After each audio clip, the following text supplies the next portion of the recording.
ہل fort palace, جسے reads hotel کے نام سے بھی جانا جاتا ہے، ایک شاہی محل ہے جو نوبت پہاڑ، حیدرآباد، تلنگانہ میں واقع ہے۔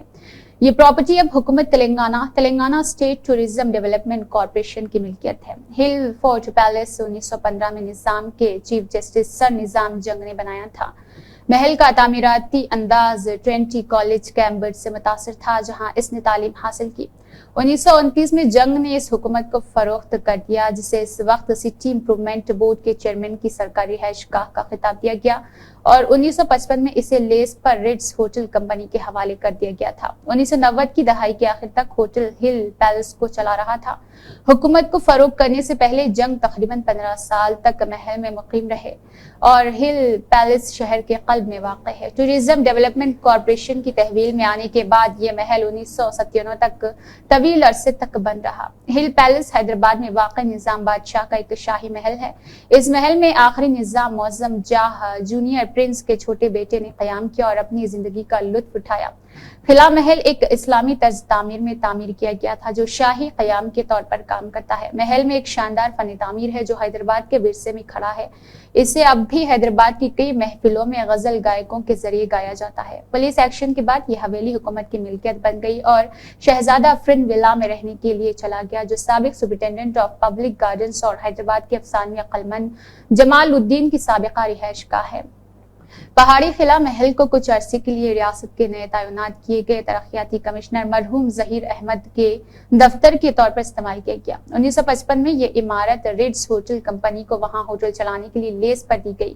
کئی سالوں سے ریڈز ہوٹل حیدرآباد کا سب سے جدید اور بہترین ہوٹل تھا۔ اس نے اپنے پرانے لفظ کی دلکشی کو آخر تک برقرار رکھا اور بہت سے پرانے زمانے والے بھی زیادہ جدید ہوٹلوں کی بجائے وہیں رہنے کو ترجیح دیتے تھے جو بعد میں شہر میں آئے تھے۔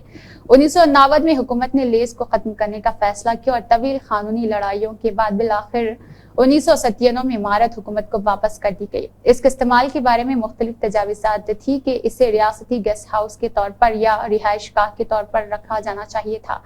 وزیر اعلیٰ آخرکار اسے ہیریٹیج ہوٹل کے طور پر چلانے کا فیصلہ کیا گیا۔ اس مقصد کے لیے بین الاقوامی کنسلٹنٹس کا تقرر کیا جا رہا تھا تاکہ اسے چلانے کے لیے پرائیویٹ پارٹی کا انتخاب کیا جا سکے۔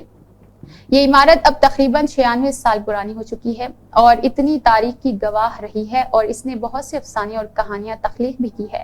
امید ہے کہ اس کی تجدید اور دوبارہ استعمال سے پہلے انہیں ذہن میں رکھا جائے۔ عمارتیں افراد کی طرح تبدیلیوں سے گزرتی ہے۔ فرق صرف یہ ہے کہ جہاں افراد کے پاس زندگی کی ایک محدود پٹی ہوتی ہے، اگر مناسب طریقے سے دیکھ بھال کی جائے تو عمارتیں طویل عرصے تک چل سکتی ہیں۔ اس لیے ایک پہاڑی خلا پیلس کو اپنی کیریئر کے اگلے مرحلے میں لمبی اور خوشحال زندگی کی خواہش کرتا ہے۔ تزئین آرائش کے بعد ہلٹن حیدرآباد پیلس بننے جا رہا۔ ڈیولپرز نئی ترقی کے لیے lead India green building certification حاصل کرنے کا منصوبہ ہے۔ آج ڈھانچہ خستہ حال ہے اور اس کی بحالی کی فوری ضرورت ہے۔ 2022 میں ایک ماہر کمیٹی پیش کی گئی تھی اور ایک PIL کے فیصلے میں ہائی کورٹ نے ریاستی حکومت کو محل کی بحالی کا کام شروع کرنے کا حکم دیا تھا۔ یہ محل شہر کے وسط میں نوبت پہاڑ کے قریب واقع ہے جو 6 ایکڑ پر پھیلا ہوا ہے۔ نیہا خان کی یہ خاص رپورٹ۔